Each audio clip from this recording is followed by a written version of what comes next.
Sean todos ustedes bienvenidos a un estudio más de Sola Escritura, un recorrido por la Biblia. Nos encontramos en este tiempo estudiando el Evangelio según San Mateo, en el capítulo 5. La semana pasada vimos la primera parte, así que hoy estudiaremos del versículo 27 al 48, la segunda parte de Mateo 5. Como un contexto general de lo que estamos estudiando, vale la pena mencionar que Mateo divide su exposición del Evangelio en varias secciones que son relativamente fáciles de reconocer. ¿Por qué? Primero, Mateo es un evangelio dirigido a los creyentes judíos y Mateo está mostrando que Jesucristo es el Mesías prometido, por lo cual en varias ocasiones en su narrativa, Mateo dice, esto sucedió para que se cumpliese lo que estaba escrito en tal parte, o lo que habían dicho los profetas. Porque como los judíos eran dados a la lectura de la escritura, Mateo está queriendo con esto demostrar que Jesús cumplió con todos los requisitos y todo lo que había sido profetizado sobre el Mesías. Mateo pone especial atención en los discursos o enseñanzas de Jesús y hay varios bloques bien marcados en su evangelio. Uno de los primeros bloques de enseñanzas es justamente lo que iniciamos la semana pasada, que empieza en el capítulo 5, lo que comúnmente se llama el Sermón del Monte o el Sermón de las Bienaventuranzas, que va a llevar tres capítulos de este libro. El capítulo 5, 6 y 7 contiene una gran cantidad de enseñanzas de Jesús.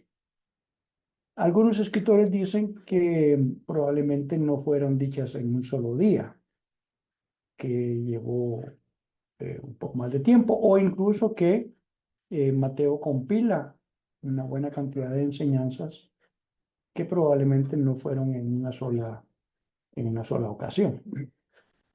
Eso sería materia de otro estudio, pero en nuestro evangelio que estamos estudiando, en el capítulo 5, 6 y 7, se recopila entonces una buena cantidad de enseñanzas de Jesús.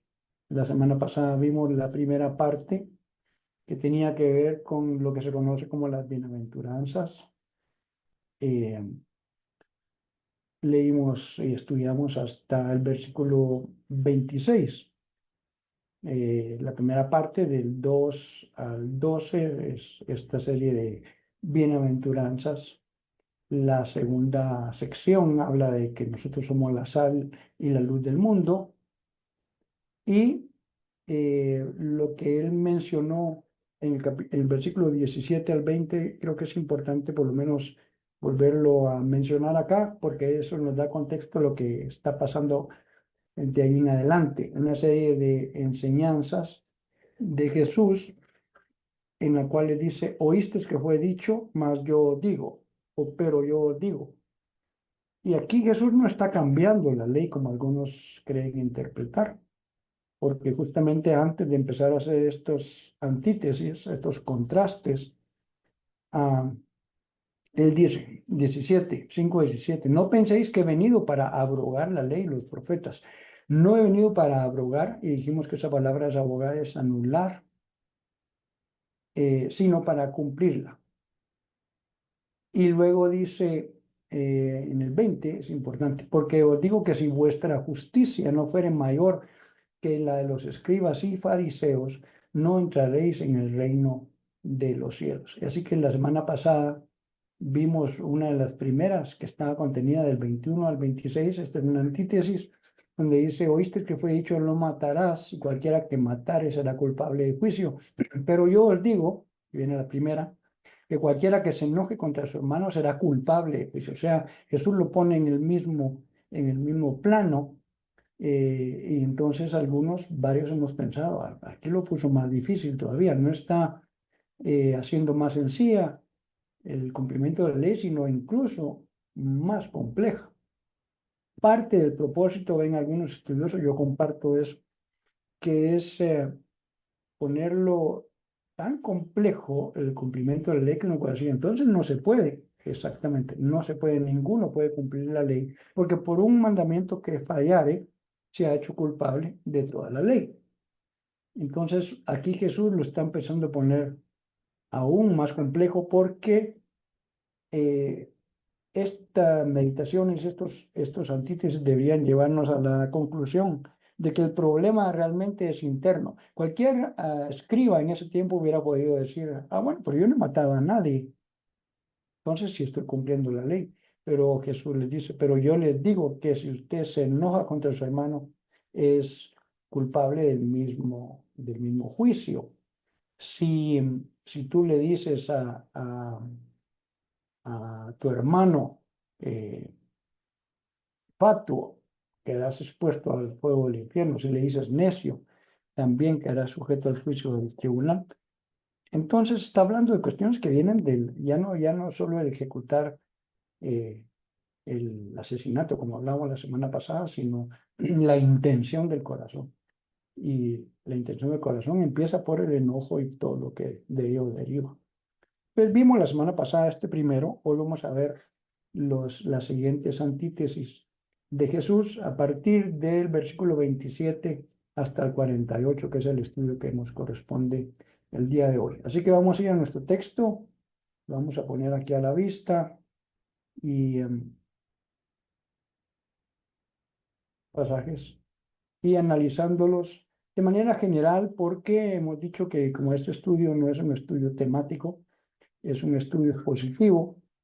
Entonces, si lo hiciéramos temático no nos daría tiempo de avanzar y hemos propuesto, por lo menos en este tiempo, medio capítulo cada semana. Así que le damos esta primera porción que nos corresponde para analizar el día de hoy. 27 al 30. Oíste que fue dicho, no cometerás adulterio. Pero yo os digo que cualquiera que mira a una mujer para codiciarla, ya adulteró con ella en su corazón. Por tanto, si tu ojo derecho te es ocasión de caer, sácalo y échalo de ti. Pues mejor es que se pierda uno de tus miembros y no que tu cuerpo sea echado, que todo tu cuerpo sea echado al infierno. Si tu mano derecha te es ocasión de caer, córtala y échala de ti. Pues mejor te es que se pierda uno de los miembros y no que todo tu cuerpo sea echado en el infierno. Ok, analicemos esta otra antítesis de Jesús. Esta serie de instrucciones ahorita tiene que ver con oíste que fue dicho y vamos a analizar qué significa eso, pero yo os digo. Versículo 27 en adelante. Ahora vamos a contrastarlo con otras versiones. Eh, si no van a regresar al principio, sí, ahí es que hice un cambio aquí. Muy bien. Nueva versión internacional. Ustedes han oído que se dijo, no cometerás adulterio. Ok, antes de entrar en el tema en específico que está abordando acá, en el Antiguo Testamento, y los estudiosos y los escribas y la gente, pues tenían la Torá y la estudiaban. Tiempo después, los rabinos, los maestros, empezaron a hacer su anotación sobre qué significaba el cumplimiento de ciertos mandatos. Y fueron poniendo por escrito y en tradición oral todo esto. Se conoce como el Talmud, la interpretación de la ley. Pero obviamente al ser una interpretación, algunos podían tener una interpretación, otros otra. Y esto llegó a ser tan fuerte que en el tiempo que apareció Jesús, Jesús criticó con dureza que la gente le hacía más caso al Talmud que a la escritura per se. Un momento, por favor.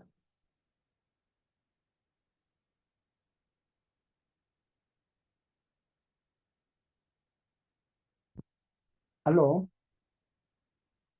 Sí, aló.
Perdone por la pausa, tenía que abrir la entrada de la colonia para que mi esposa pudiera regresar a la casa. Ok, estamos, estábamos diciendo que la tradición de los ancianos, así se le llama también en algunas ocasiones, llegó a ser tan fuerte que anulaban, Jesús dijo, ustedes han anulado el mandamiento a causa de seguir la tradición de los ancianos. Entonces, cuando aquí dice, oíste que fue dicho, primordialmente se está refiriendo a lo que realmente está escrito en el Antiguo Testamento, no tanto a la tradición, aunque en algunos casos sí se va a referir a algo que no necesariamente estaba en la Torá, sino que era parte de la discusión que tenían los rabinos en ese tiempo. Y la otra cosa que se dijo, perdón, que es importante aquí mencionar en estos contrastes, en estas antítesis es, ok, ¿quién dijo esto? Por ejemplo, ¿quién dijo no matarás? Pues fue Dios a través de Moisés y lo puso en los 10 mandamientos, ahí en Éxodo 20, etcétera. O sea que Jesús está comparando, oíste que Dios dijo tal cosa, pero imagínense lo que ahora dice Jesús. Pero yo les digo, y para que esto tuviera validez y peso, tendría que ser de la misma autoridad. ¿Qué es lo que está diciendo Jesús? Oíste que Dios dijo, mas ahora yo, ¿y quién es Jesús? Es Dios, es el Mesías. Ahora yo les digo, porque si no, pudiera ser nada más cuestión de criterios. Oíste que Dios dijo tal cosa, pero yo pienso tal otra. Bueno, está bien, usted puede pensar lo que quiera, pero Jesús les está diciendo con autoridad. De hecho, al final de toda esta serie de discursos, en el capítulo 7, después de todo el Sermón del Monte, dice que la gente se quedaba asombrada porque él les enseñaba como quien tenía autoridad. ¿Por qué? Porque él mismo es Dios. Entonces lo está comparando, lo está equiparando. Oíste que se fue dicho por Dios, mas ahora yo les digo. Claro, él no está diciendo yo soy Dios y yo les digo, pero está poniendo en el mismo nivel de enseñanza porque Jesús es Dios. Ahora sigamos leyendo entonces, habiendo dicho este pequeño preámbulo para todas estas antítesis. Fue dicho no cometas adulterio. Ok, eso estaba escrito justamente en el Antiguo Testamento. Está incluido también dentro de las enseñanzas indirectamente del Decálogo, de no codiciar la mujer de tu prójimo, etcétera. Eh, Ahora Jesús dice, pero yo les digo que cualquiera que mira a una mujer y la codicia ya ha cometido adulterio en el corazón. Se recuerda que hace un momento decíamos que Jesús tiende más al fondo del problema, no es solo que ejecuten matar o cometer adulterio, sino Jesús les dice, ok, hay un problema en el corazón, y el corazón es un corazón codicioso, un corazón malo, y entonces con solo ver a una mujer, dice aquí, con codicia, no solo a verla, sino entonces uno pecaría todos los días, ¿no? Mira un montón de gente por todos lados. No, con codiciar es desear lo que alguien más tiene, la esposa o, sí, la esposa de otra persona del prójimo, ¿no? Entonces, dice, yo les digo que si la miran con codicia, ya cometieron el mismo pecado. No necesitan llevarlo a cabo la consumación, sino lo que provoca eso inicialmente es lo que está mal en el corazón. Por eso decía hace un rato que todas estas antítesis apuntan a que la gente se pueda dar cuenta que el corazón del hombre es el que está mal y allí es donde realmente debe haber un cambio. No es un cambio externo como lo tenían los religiosos de ese tiempo, sino es un cambio del corazón y eso no lo puede llevar a cabo el hombre, solo lo puede hacer Dios. Por tanto, mire pues, si tu ojo derecho te hace pecar, sácatelo y tíralo. Más, más vale más te vale perder una sola parte de tu cuerpo y no todo el cuerpo sea echado al infierno. Ahora, ¿qué está diciendo aquí Jesús? ¿Es esto literal? Entonces quiere decir que ahí en el cielo van a haber un montón de gentes, vamos a ver, o van a haber un montón de gentes mutiladas por todos lados. Hay que sacarse el ojo literal, hay que cortarse la mano literal, porque en el siguiente versículo dice, si tu mano derecha te es ocasión de pecar, córtatela y arrójala.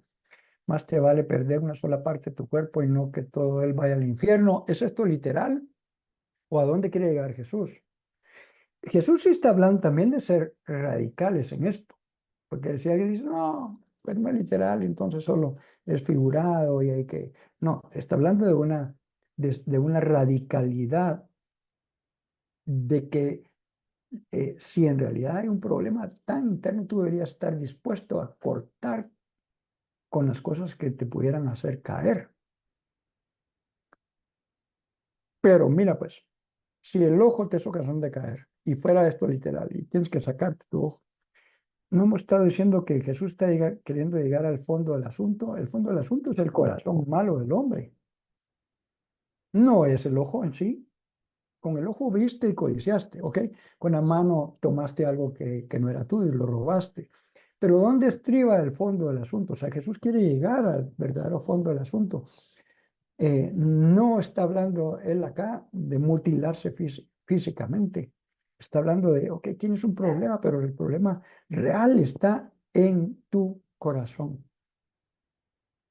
Todo esto es para una reflexión en la cual la gente pudiera decir, si yo realmente tengo un problema con mi corazón, es codicioso, es, eh, es violento, es mentiroso, es etcétera. Y pues el corazón, si no me lo puedo quitar, ¿verdad? No me puedo mutilar el corazón. Solamente necesito urgentemente una intervención de Dios. Y parte de eso es lo que Jesús quiere lograr con estas reflexiones. Viene otra más, ¿verdad? Oíste que fue dicho, vamos a leerla, perdón, porque ahí ya no la habíamos leído esta otra. Eh, Ahora es una más corta. También fue dicho, cualquiera que repudia a su mujer, dele carta de divorcio, pero yo digo que el que repudia a su mujer a no ser por causa de fornicación. Fornicación hace que ella adultere y el que se casa con la repudiada comete adulterio. Ok, analicemos esta otra antítesis, este otro contraste. Jesús está poniendo acá un pasaje que está escrito otra vez en el Pentateuco, porque de hecho en otros pasajes de Mateo, ya lo vamos a ver cuando lleguemos ahí, eh, algunos le dicen, es lícito dar carta de divorcio, mira, ¿y por qué Moisés lo hizo? Y Jesús les dice, bueno, eh, Moisés les dio a ustedes autorización porque a causa de su corazón duro. Pero recuerden que en el principio Dios los hizo hombre y mujer y los hizo uno y dijo que lo que Dios ha unido no lo separa el hombre. Hay muchas enseñanzas a este respecto. Pero resulta que en lo que Moisés escribió, inspirado por Dios, obviamente, había, había un mandato que decía, si el esposo encuentra algo indigno en su esposa, entonces la puede dejar ir dándole una carta de divorcio, la puede repudiar, se llamaba eso, ¿verdad? Y por eso dice aquí en el 31, cualquiera que repudie a su esposa, dele carta de divorcio. No era simplemente, bueno, te vas y ya, sino que tenía que escribirle una carta por escrito, ¿verdad? Ahora, ¿cuál cree que era el propósito de decir si alguien encuentra algo indigno? ¿Y qué significaba esa palabra indigno? Y aquí es donde digo que los estudiosos de ese tiempo, los rabinos, empezaron a lucubrar en la mente, decir, bueno, ¿qué querrá haber dicho indigno? ¿Será que se refiere a tal cosa, se refiere a tal cosa? Y como no lo decían, entonces empezaron a ver un montón de posturas de personas que decían, no, la forma que mi esposa me cocina los frijoles es indigna, así que te doy carta de divorcio y chao, te vas. Por cualquier motivo, aún el más irrisorio, la gente le daba carta de divorcio. ¿Por qué? Otra vez, por la dureza del corazón. Pero Jesús está poniendo otra vez los puntos sobre las sillas y les dice, porque estaba estudiando y leyendo a otros autores que decían que las dos corrientes mayoritarias eran entre los estudiosos y los religiosos de ese tiempo eran estas. Habían unos que pensaban que solamente por causa de infidelidad sexual se podría dar carta de divorcio, que esto de indigno se refería a eso. Y los otros decían que no, que habían causas muy diversas. Entonces Jesús otra vez está poniendo los puntos sobre las is y apoya justamente esta posición de la infidelidad sexual. Ahorita voy a comentar algo extra a este punto. Yo les digo que excepto en caso de infidelidad conyugal, todo el que se divorcia de su esposa la induce a cometer adulterio. O sea, Jesús está poniendo aquí que hay nada más una causa de por qué alguien podría darle carta de divorcio. Ahora, eso quiere decir que aún en condiciones de infidelidad sexual, hasta ahí debe terminar el matrimonio. ¿Debo decir esto? No. El corazón de Dios era que lo que Dios uniera no lo separara el hombre, ya sea un hombre externo o la misma pareja, no lo separe la pareja. Viviendo en el reino de Dios y bajo los principios del reino de amor y de perdón, aún, aún con este tipo de situaciones, el corazón de Dios siempre es de restauración. Ahora, habrá alguno que diga, no, no, esto sí ya no lo puedo tolerar. Yo, mire lo que pasó, mi esposo me fue infiel o mi esposa me fue infiel.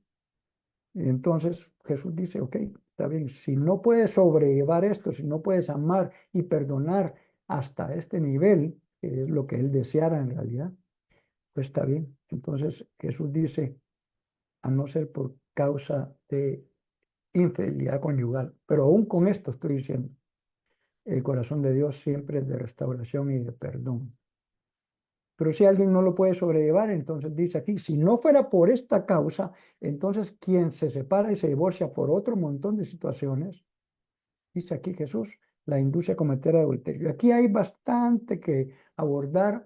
De hecho, pastoralmente hemos platicado y escuchado con otros pastores de que cada caso es muy individual y hay que abordarlo con la seriedad.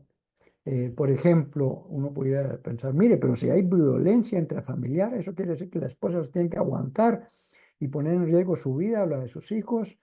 No, lo importante es caminar bajo consejo en esto, pero otra vez, si el corazón de Dios siempre es de restauración, en este ejemplo que puse de violencia intrafamiliar, pues obviamente lo que corresponde en ese momento es, escuche esto, no estoy diciendo divorciarse, sino separarse con el fin de buscar restauración y ayuda. Quiera Dios que los cónyuges permitan esto y que dejen a Dios intervenir en su matrimonio. No quiere decir que el pastor dice, no, pero si solo hice por causa de infidelidad conyugal, si no le faltaba, usted tiene que permanecer sujeta aun cuando haya violencia física u otro tipo de manifestación de violencia extrema, ¿no? Eh, Cada caso debe ser analizado. Pero ahora sí pudiera decir, este tema del divorcio aún entre cristianos se ha, déjeme decirlo de esta manera, se ha abaratado. Tanto que yo creo que Jesús está sorprendido de haber dicho esto y ver que muchos cristianos actúan de una manera superficial. Y mire que estoy siendo cristiano, ya no estoy diciendo solamente el mundo. Pues obviamente, como dice el dicho popular, no se le pueden pedir peras al olmo, pero los que estamos en el reino deberíamos tener otro entendimiento y tratar de buscar el corazón de Dios detrás de todo esto. Ok, vamos a la siguiente antítesis. Contenida en el 33 al 37. Déjame ver cómo estamos con el tiempo. Ok. Dice ahora, además habéis oído, nada más déjeme tener aquí mi celular para monitorear la transmisión. Permítame un momentito, por favor. Es que con esto de contestar la llamada no lo dejé en función de poder ver que... Ok, ahí está. Dice, además habéis oído que fue dicho a los antiguos, no perjurarás, sino cumplirás al Señor tus juramentos. Pero yo os digo, no juréis en ninguna manera, ni por el cielo, porque es el trono de Dios, ni por la tierra, porque es el estrado de sus pies, ni por Jerusalén, porque es la ciudad del gran rey, ni por tu cabeza jurarás, porque no puedes ser blanco o negro un solo cabello. Pero que sea vuestro hablar sí, sí o no, no, porque lo que es más de esto de mal procede. Bueno, veamos qué está queriendo decir Jesús ahora con esta otra antítesis al respecto de hacer juramentos. Y tenemos que poner un buen contexto para que se pueda entender a qué se refería con ah, no hagáis juramentos básicamente en vano o falsamente. Muy bien, 33. Eh, Mire, pues jurar y perjurar no es lo mismo. De hecho, hablemos un poquito de qué es hacer un juramento. Y vamos a ver que desde el Antiguo Testamento estaba permitido y era necesario en algunos casos hacer ciertos juramentos. Jurar es como eh, prometer cumplir algo y poniendo como garantía a alguien mayor. Por ejemplo, alguien se decía, te lo juro por la vida de mi madre, ¿verdad? Pero es como poniendo esto como garantía de si yo no cumplo mi juramento. Eso se volvió muy popular hace un montón de años, o incluso aún cuando la Biblia dice que no debíamos hacerlo, a varios ponían, te lo juro por Dios, ¿verdad? Ahora, los juramentos aparecen en el Antiguo Testamento y en muchos casos incluso son necesarios, porque, por ejemplo, y ahora vamos a ver cómo actúa esto en este tiempo. Ah, alguien hacía una promesa de algo, es el mismo sentir, ese juramento es como prometer también, tiene que ver con hacer una promesa. Y, y pues decía, bueno, yo te prometo que yo voy a regresar el otro año con lo que te debo o con tal cosa, ¿verdad? Y el valor de la palabra antiguamente era mucho mayor que el que ahora se le da eh, a la palabra hablada. Hoy en día incluso tenemos que hacer mediar a abogados que pongan por escrito lo que se pactó y se dijo, porque el valor de la palabra eh, se ha reducido mucho. Se le da poca importancia a lo que uno dice y cumplir lo que uno ha dicho. Entonces, tiene que ver con todo este asunto, ¿verdad? O sea, seguimos haciendo juramentos. Cuando usted hace un escrito que dice, bueno, yo voy a comprar esta cama a plazos y me comprometo a pagar cierta cantidad mensualmente, o por ejemplo, cuando usted hace un contrato de alquiler de su casa, pues ahora media un abogado y ahí están los términos del alquiler y usted dice, yo me comprometo a pagar la renta mensualmente y a mantener los servicios de la casa. Por eso decía, aquí no, Jesús no está diciendo necesariamente no juren, o sea, no prometan nada, sino de hecho dice la palabra aquí, y la vamos a tratar de buscar un momentito aquí en el griego, dice, oíste que fue dicho no perjurarás, y perjurar es jurar en vano o jurar falsamente. Eso es lo que está criticando aquí eh, Jesús, hacer un perjuicio, ¿verdad? Perdón, una perjura, que es jurar falsamente, jurar con la intención de no cumplir. Eso sí lo está diciendo acá. Por eso es que la NBI dice, también ha oído que se dijo a sus antepasados, no faltes a tu juramento, ese es el sentido, sino cumple con tus promesas al Señor. Y en esto no hay nada malo, solo que Jesús esté yendo un poco más allá, como todas estas antítesis que estamos leyendo. Pero yo les digo, no juren de ningún modo, ni por el cielo, porque es el trono de Dios, ni por la tierra, ni por Jerusalén, ni por tu cabeza. Eh, ¿Por qué? Porque el hombre, otra vez, el corazón del hombre es engañoso, el hombre es mentiroso. Y cuando digo el hombre, es la humanidad, no estoy señalando a ninguna persona, sino el corazón del hombre está desviado de hacer lo bueno y lo agradable. La Biblia dice, no hay ninguno que haga lo bueno. Esto nos deja a todos en condición de desfavorable en cuanto al juicio de Dios. ¿Por qué? Porque todos en alguna oportunidad hemos mentido, hemos faltado en nuestras promesas, a nuestros juramentos. Por eso Jesús les dice, mejor es que no juraran por nada. No pueden poner a nadie de testigo, ni a Dios, ni al cielo, ni el trono de Dios, ni a la tierra, ni a Jerusalén. Mejor cumple lo que prometes. esto es parte de lo que está diciendo Jesús. Si no puedes cumplir, mejor no prometas. Es algo que la Escritura enseña desde el Antiguo Testamento y por eso es que sigue diciendo la siguiente parte. Tampoco jures por tu cabeza, ok, porque no puedes hacer que ni uno solo de tus cabellos se vuelvan blanco o negro. Y aquí está hablando esto literal, porque uno podría decir, bien, ahora sí se puede, hay un montón de tintes. No, no está hablando de eso. Está hablando del proceso natural de envejecer y que te salgan canas. Hay periodos de la vida que empezamos a canarnos. Nadie sabe a partir de cuándo. Algunas personas desde muy jóvenes, mi papá era justamente de ellos, muy joven, y le empezaron a salir canas y tenía el pelo completamente blanco. En ese tiempo, mi papá pues no tenía gran edad todavía y entonces él se pintaba el pelo. Y mucha gente no sabía que esto estaba pasando, ¿verdad? De repente empezó a dejar de pintarse el pelo y se canó muy rápido porque su pelo natural era canado, muy canado, blanco básicamente. Y alguna gente pensó que don Emilio se enfermó. No, este es mi pelo natural. De eso se está refiriendo aquí, no a la aplicación del tinte. Ahora cualquiera puede volverse el pelo de cualquier color. Está hablando de no tienes gobierno sobre el proceso de envejecimiento, cuando te salen canas naturales o no. Entonces, por eso Jesús llega a esta conclusión. Mejor cuando ustedes digan sí, que sea realmente sí. O sea, eh,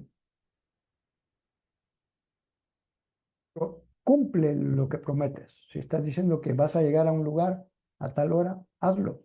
Y si algo fuera de ti te impide cumplir, gracias a Dios por los teléfonos que tenemos ahora, los celulares, porque puedes dar parte y avisar. Pero mire, pues aún en esta parte en lo práctico, yo conozco gente que tenía una reunión a cierta hora y 10 minutos después de la hora poner, disculpen, no pude llegar. Perdona, ya nos dimos cuenta.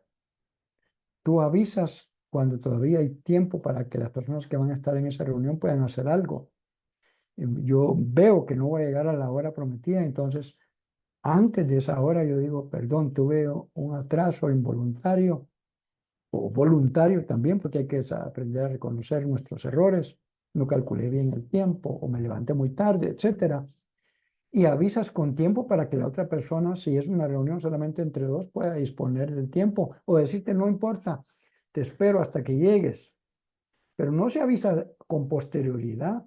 Gracias a Dios por estos aparatos, como dije, pero debería hacerse como corresponde. Eso es parte de tu sí sea sí, tu no sea no.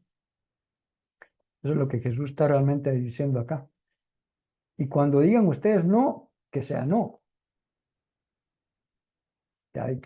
Yo digo siempre que hay que aprender a decir que no. Yo hace muchos años no tenía al Señor en mi corazón todavía. Estaba estudiando en la universidad. ¿Y sabe qué me costaba decir que no? Por puro humanismo. Habían personas que me preguntaban, ¿vos me puedes explicar algo de matemáticas? Y yo a casi todos les decía que sí. Hasta hubo un punto en que me comprometían tanto que empezaba a quedar mal. Hasta para decir no, hay que aprender. Y también lo que Jesús está diciendo aquí es, si tú dijiste que no, cumple ese no. No voy a hacer tal cosa, entonces pon tu voluntad y tu acción a que eso se cumpla lo que dijiste. O sea, no ser de doble ánimo, ni tampoco ser vencido por diferentes situaciones. Cualquier cosa que de más de esto proviene del maligno. Ok, vamos a leer la siguiente antítesis.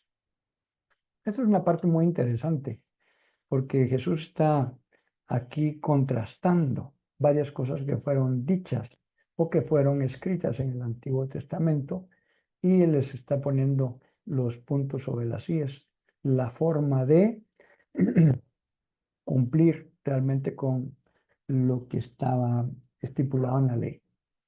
Ahora vamos del 38 al 42. Ya casi vamos llegando al final de nuestro medio capítulo de hoy.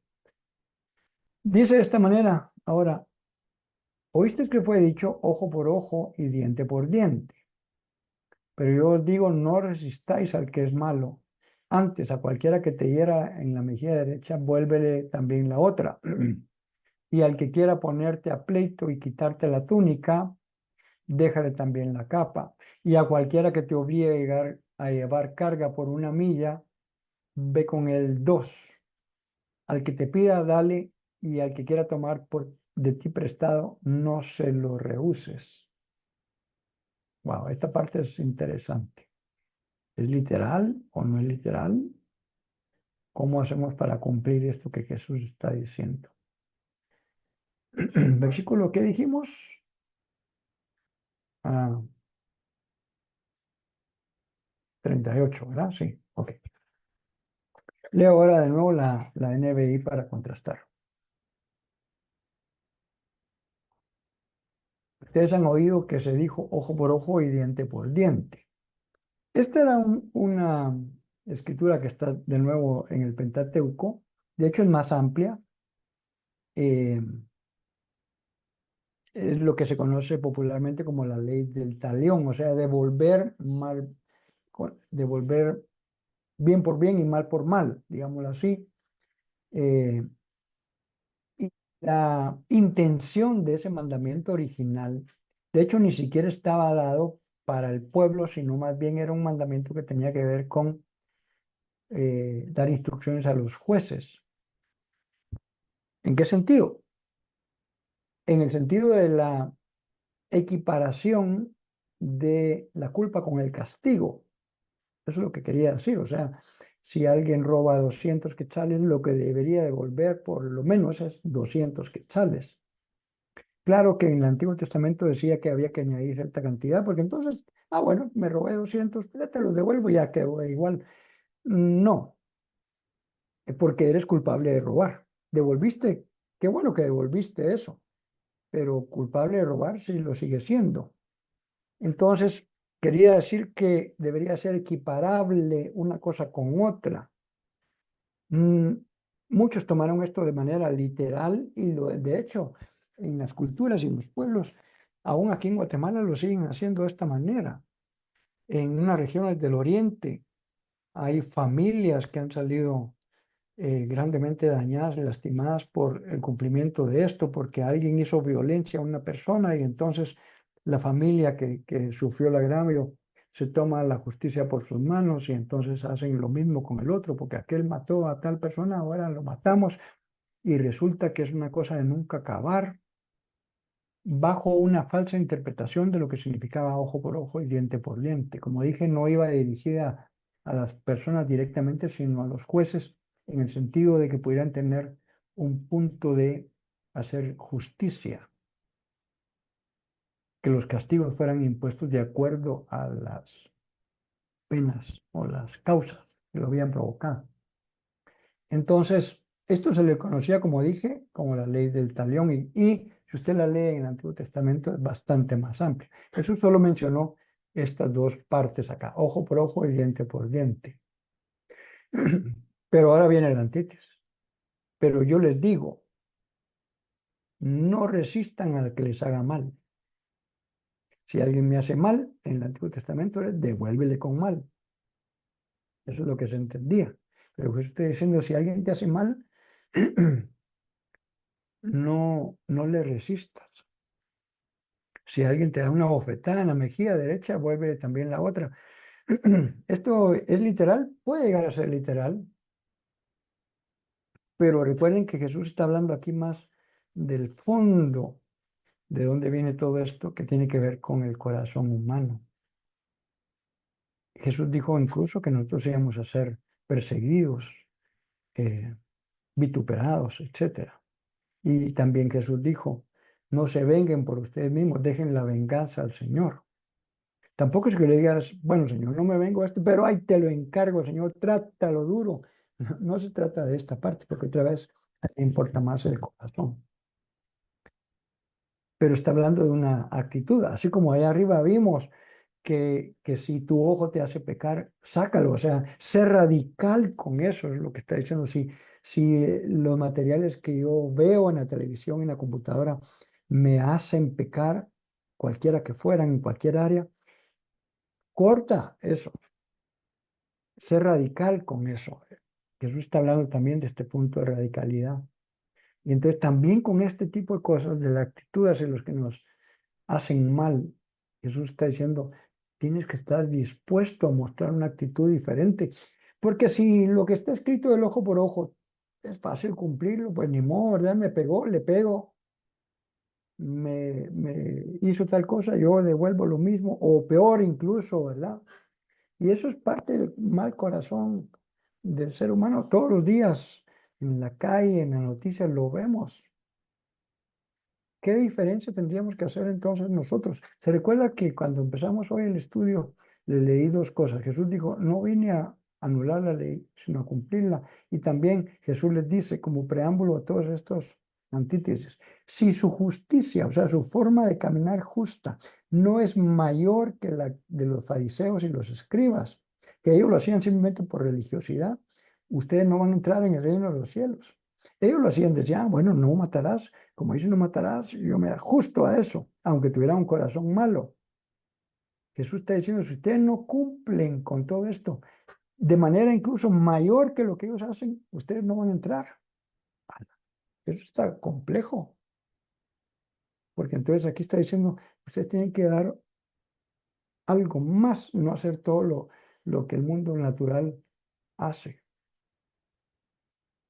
Si alguno te pone en pleito para quitarte la capa, déjale también la camisa. O sea, ¿qué vas a hacer tú de diferente? Si haces solamente lo que todos hacen, ¿qué mérito tienes? Pero debemos mostrar que realmente tenemos un Padre que es poderoso y que nosotros somos hijos de un gran Dios y que pertenecemos a su reino. ¿Cómo se muestra eso? Con la forma de vida. Y aquí está poniendo cosas muy específicas. Si alguien te pone pleito para quitarte la capa, dale también la camisa.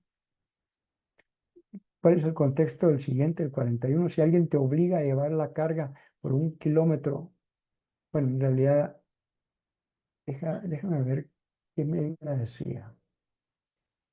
Sí, la palabra original es milla, que probablemente eh, ya que conocemos hoy en día. Es que me llamó la atención que la milla de hoy en día es 1,6 kilómetros, pero la NBI aquí ha traducido, y también las otras, me llama la atención, ¿verdad? Han traducido kilómetro en lugar de milla. Estoy leyendo aquí un comentario de la palabra griega que significaba 100 pasos, ¿verdad? Era la forma literal de decir que tampoco es ni 1 kilómetro ni tampoco es una milla actual. Bueno, pero no nos quedemos enfrascados en ese punto. ¿Cuál era el punto importante aquí? Estaba leyendo que históricamente, como estaban dominados por los romanos en ese tiempo, los romanos podían pedir que la gente del pueblo hiciera ciertas cosas. Unas era legal hacerlas y otras quizá eran puro capricho. Pero como ellos estaban dominando, la gente se tenía que someter por las buenas o por las malas. Y dice justamente que de manera popular se decía que los romanos, si venía un romano cargando algo y tú eras parte del pueblo, y él te decía, hey, ciudadano, ven, llévame esto, una milla, tú estabas obligado a hacerlo. Tú no decías, no, no, no, no quiero, no puedo. No, tenías que llevarse eso sí, solamente una milla. Y tú puedes decir, ok, ya cumplí, te lo dejo aquí. Y él tenía probablemente que llevarla a él o buscar a otra persona que avanzara la siguiente milla. Pero era legal que un soldado romano o una autoridad romana te pidiera llevar una carga. Y entonces a eso se refiere acá.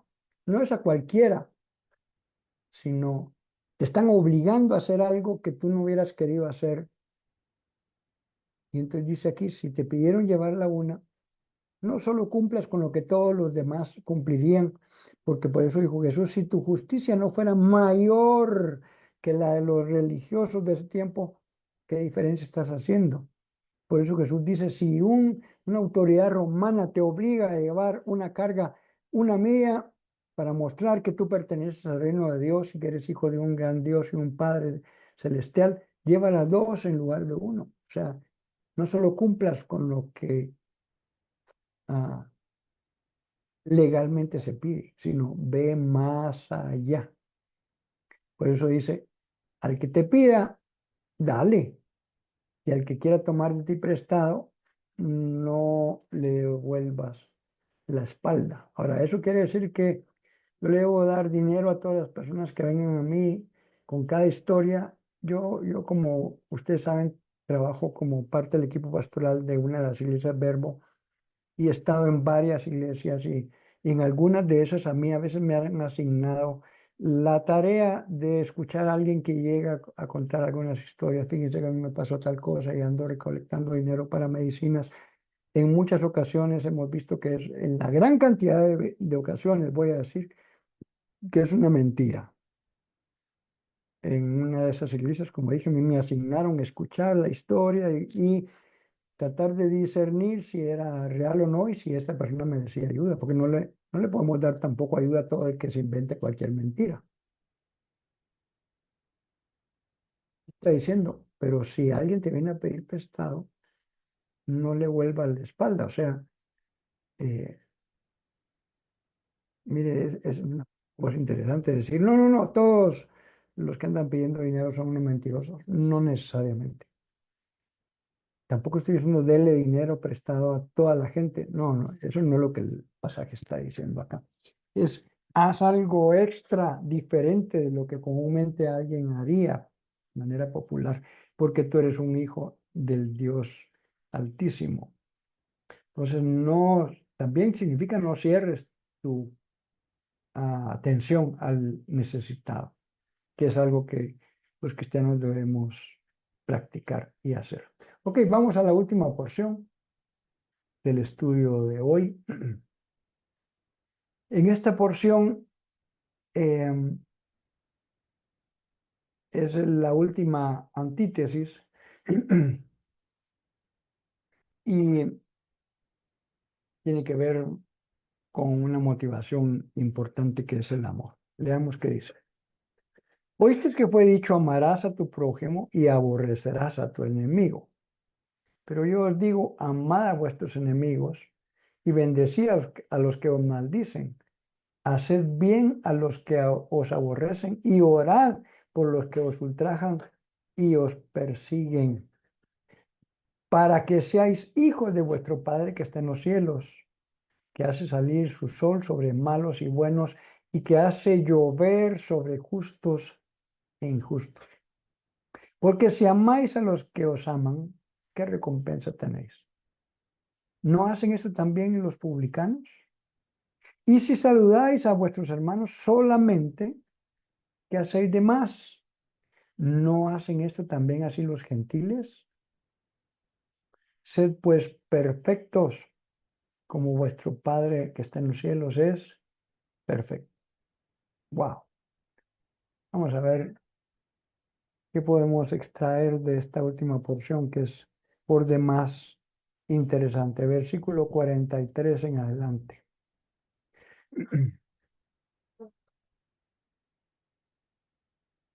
Ustedes han oído que se dijo, NBI, ama a tu prójimo y odia a tu enemigo. Todos estos llamados son versículos que están ya sea de manera eh, dispersa en el Antiguo Testamento o en como una parte de los mandatos. Eh,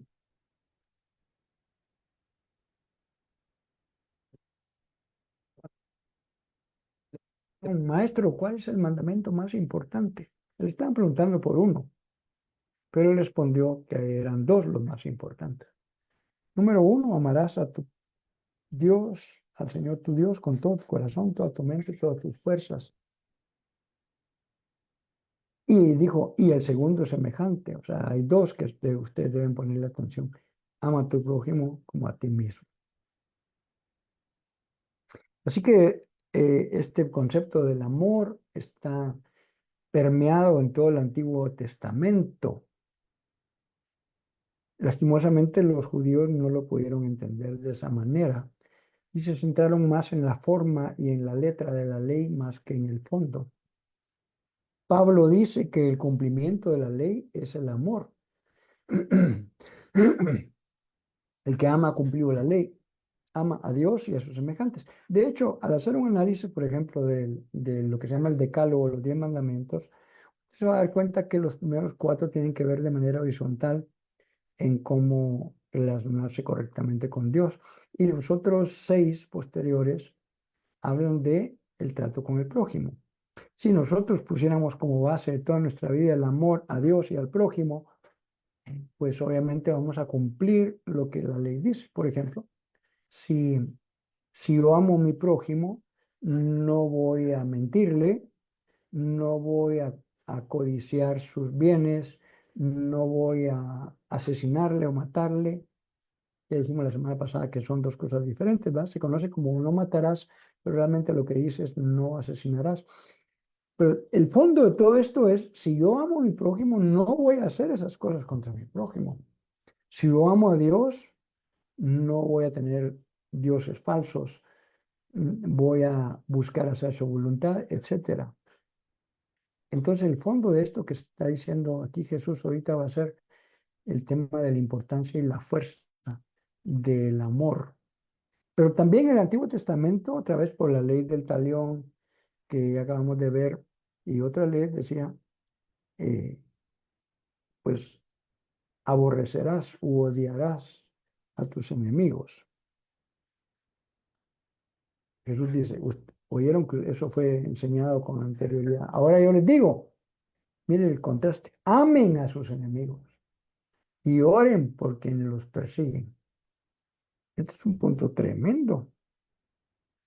Y también porque hemos malentendido lo que realmente es el amor bíblico. Mucha gente piensa que el amor es un sentimiento y sí lo incluye, pero el amor inicia por una decisión. Si nosotros basáramos nuestra vida solamente en sentimientos, hay muchas cosas que no haríamos o no queremos hacer porque no nos, entre comillas, no nos nace. Por ejemplo, nadie puede decir, yo amo a mis enemigos. No, un sentimiento, uno lo que siente es ganas de vengarse y de darles el mismo trato que nos están dando. Pero aquí es donde Jesús dice, tenés que ir más allá, más allá. Y se recuerda que cuando Jesús estaba en la cruz de Calvario, a punto de morir, él ora por sus perseguidores y enemigos y dice, Padre, perdónalos, no saben lo que están haciendo. Eso es poner en práctica esto que está diciendo aquí. Amen a sus enemigos. Él intercedió por ellos para pedirle al Padre que los perdonara. Oró por los que los perseguían. Jesús no solo enseñó esto en teoría, lo ponía en práctica y lo puso en práctica durante toda su vida, aún en que esta gente lo crucificó. Ahora, ¿para qué va a servir todo eso? El versículo 45 es parte del corolario de todas estas antítesis. Para que ustedes sean hijos de su Padre que está en el cielo. ¿Se recuerda que yo mencioné eso arriba? Usted tiene que hacer más que los religiosos, sino qué mérito tienen para que la gente pueda reconocer que realmente Dios está en ustedes. Ustedes tienen que hacer algo extra significativo, como amar a los que los persiguen, orar por ellos.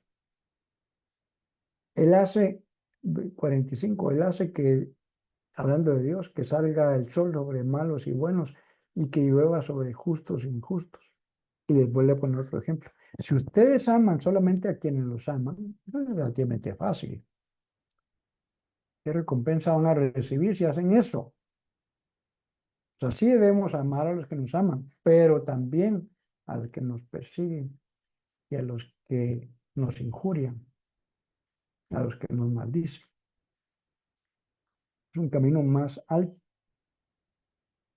¿Acaso no hacen esto hasta los recaudadores de impuestos? Aquí leímos publicanos en la Reina Valera. A ellos así se les llamaba a los que cobraban impuestos. Por cierto, Mateo era un publicano antes de haber sido llamado por Jesús.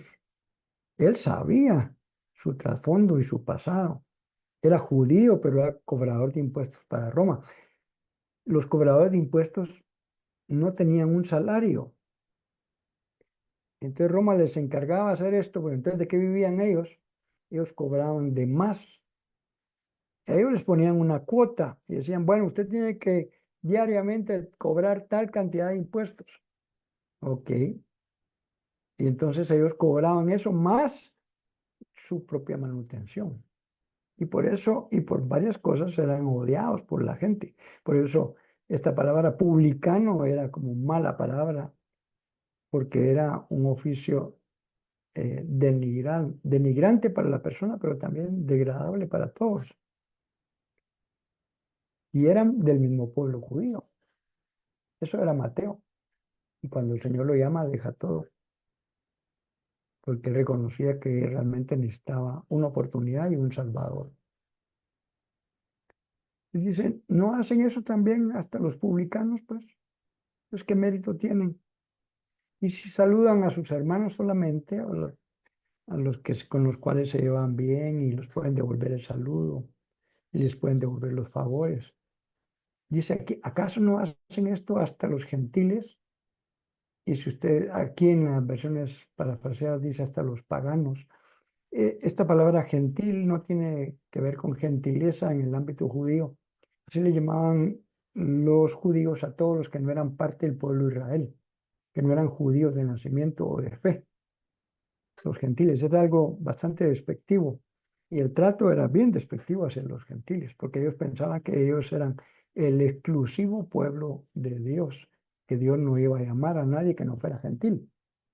Entonces Jesús dice aquí, sí, si ustedes hacen esto de solo saludar a los que los saludan, ¿qué mérito tienen? ¿No también los gentiles o paganos hacen eso, pues? ¿Qué diferencia va a haber entonces?